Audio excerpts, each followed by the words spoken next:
us, no way. They ain't got like us, no way. They ain't got like us, no way. They ain't got like us.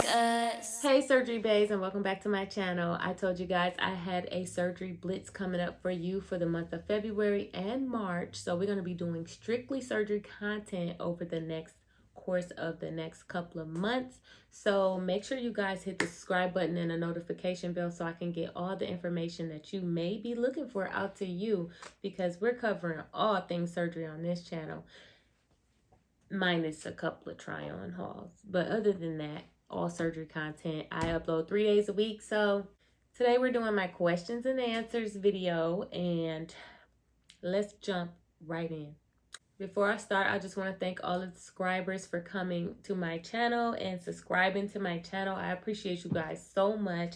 And if there is anything that you would like to see a video on, if I have not already posted it, just drop a suggestion in the comment section and I will be sure to get that content up for you. It is your time.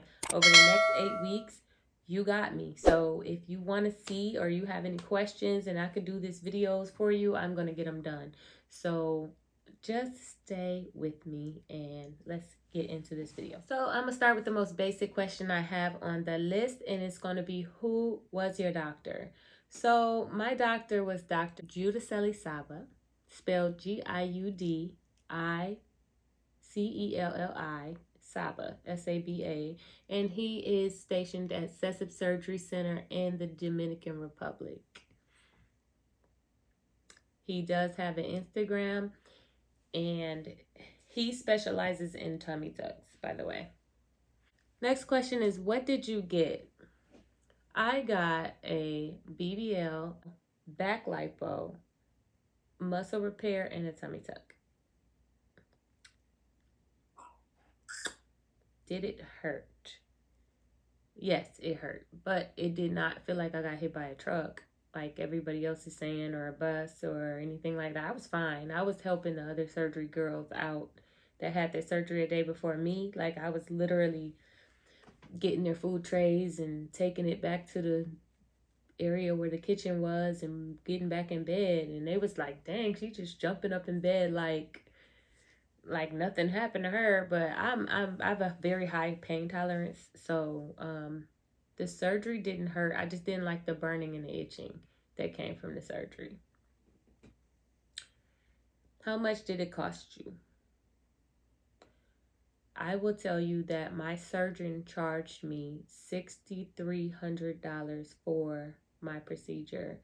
It included lipo 360 as well, but because I had a tummy tuck, I wasn't able to get lipo 360. So I was able to get the full back lipo, and I don't think he charged me for the full back lipo because there was lipo 360 included and he couldn't do the lipo 360.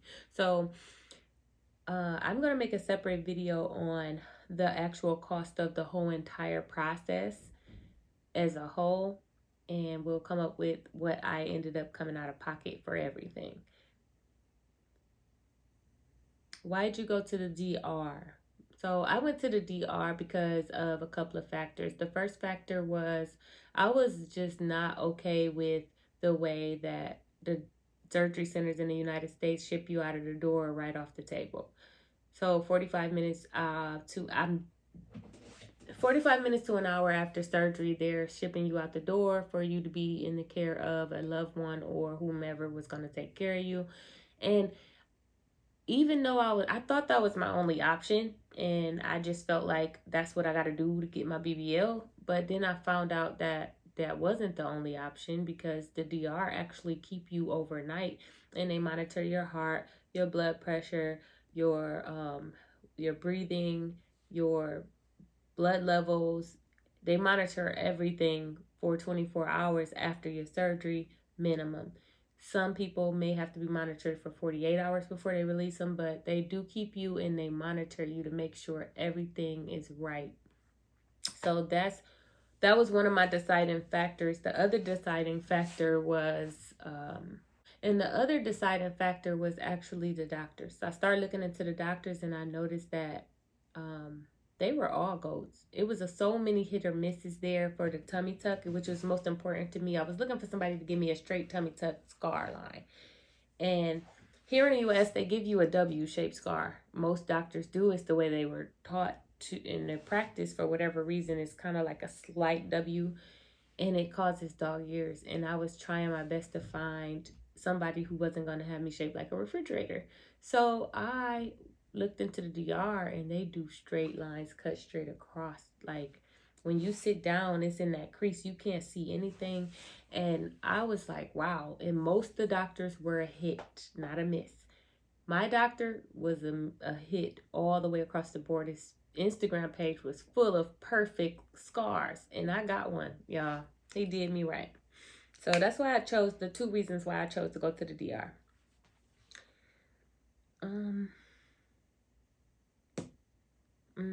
What faja did I like best? I have a review on my page already over the fajas. So I had a total of 5. So you guys could go and watch that video if you want to know that answer, because it's just not part of my surgery video. Are you planning on having any kids? Y'all, I have 3 kids. I have 3 children. I am done. Okay, I'm physically done having kids. So my tubes are tied. I can't have no more kids. So no. What was your BMI? My BMI was 27.6.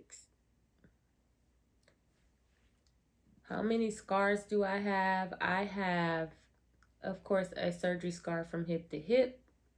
I did do a tattoo over that. And then I have a scar here on the back right behind my under armpit. And I have one on the other side. I have one directly in the middle of my back. And then I have one in the top crack of my butt. And I have one on each of the bottom of my butt. I don't have any lipo scar or in the front, because he didn't lipo me in the front. So, why did I get a BBL? I got a BBL because I never had a booty. I always wanted a booty, and I was obsessed with the BBL videos already, but I just was wishing I didn't have the fat to get a booty either. But once I gave birth to my daughter and it gave me a C-section, I was always physically fit, and I'll put a picture up so you can see how I looked before surgery and before my daughter. And I was really, really fit, and I really had a small amount of body fat. It was nothing for the doctors to take. So it was just like a dream, you know. And once I got pregnant with her and I gained all that weight, I tried to keep it after I had her, because I'm like, I can get a BBL because I got fat on me right now.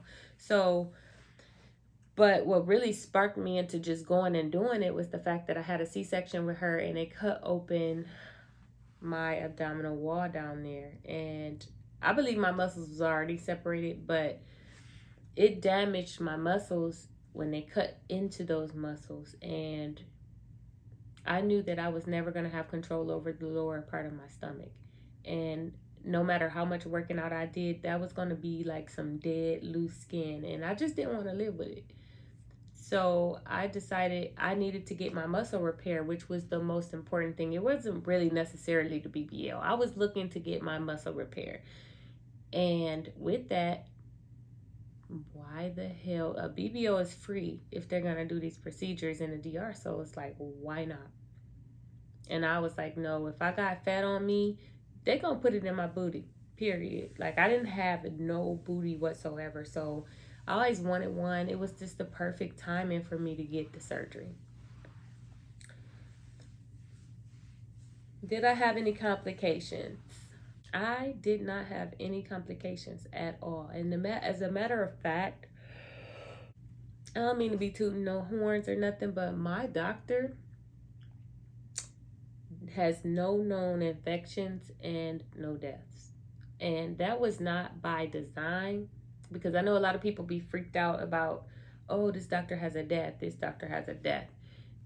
Sometimes when a doctor has a death, that makes them even more paranoid, PTSD'd about making sure that your testing is correct. Like, they're going to make the testing and the decision to clear you for surgery is going to be so much harder than if you were to go to a doctor that doesn't have deaths, because they haven't experienced that trauma yet. The fact that a doctor had a death, like, try Dr. Hassan. Go to Dr. Hassan and see how hard it is to get into that damn doctor. You better be healthy as shit, because he's not playing no games. He will turn you away. Like, but he had a death, and that's why he's that way. So it wasn't by design. I didn't really care if the doctor had a death or not, but he has zero, even zero infections. So no, I didn't have any issues healing. Would you do it again, and do you regret your surgery? So I'm gonna just put these two together because they're kind of the same thing. Do I regret my surgery? Absolutely not. Absolutely not. It's the biggest confidence boost you could ever give yourself, even though I was already a confident person and I was never experiencing any kind of insecurity. I've always had a nice shape, nice frame, and things like that. I never was insecure. I literally just found something that could be improved, and everybody has something that they would like to be improved upon on themselves, whether they admit it or not. We got something. I don't care what it is. You're not going to sit there and think you're perfect unless you're a narcissist. Like, narcissists will not find anything wrong with themselves. But if you can't look at yourself and say, I don't like the way this look on me or that look on me, then you're not, something wrong with you. Let me just be honest, because I love myself. I always had high confidence levels. The guys always liked me. You know what I'm saying? I never had an issue getting a man. And I just knew that there was something on me that could make me look a little better. And I wanted to get it, and I got it because I had the money to get it. So what's the problem? No problem, right? Which leads me into my next question. So would I get it again? Yes, absolutely. I sure would. I sure would. And I probably will get it again in the next 2 years. I'm trying to get to Houston first. So y'all click the subscribe button, because that's going to help me get there quicker. But yeah, I'm trying to get to Houston by the end of the year, and then, and if not, by my birthday next year.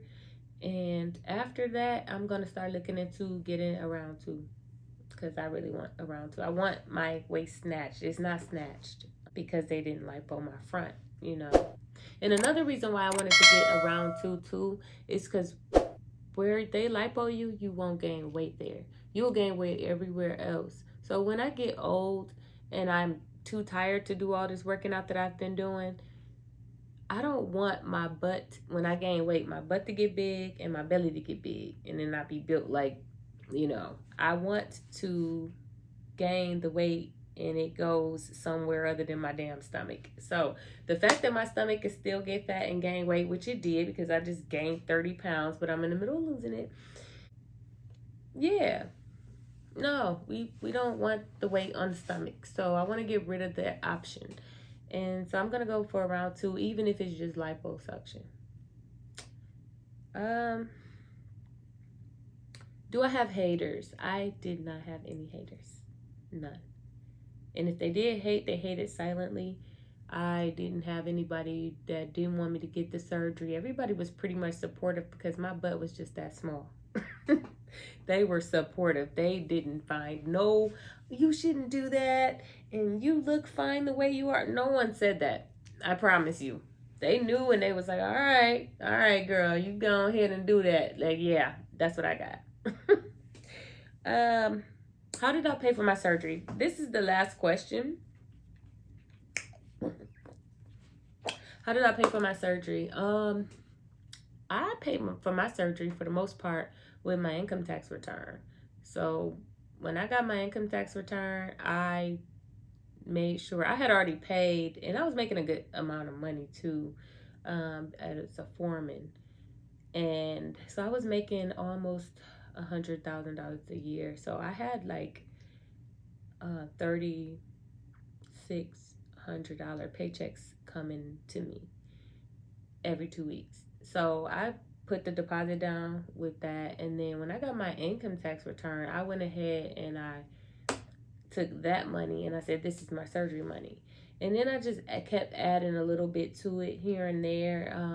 My ex, at the time we were together, he gave me $1,800 for the surgery, just in case I didn't have enough, because I had no idea how much stuff was going to cost. People keep saying, if your surgery is this much, take an extra $2,000 and this and that. So I kind of just was trying to stack up money, a lot of money, so I knew that I was gonna go down there and not end up in trouble financially. So yeah, that's how I paid for surgery. My ex gave me $1,800 and I paid the rest with my income tax return and just adding a little bit of money here and there.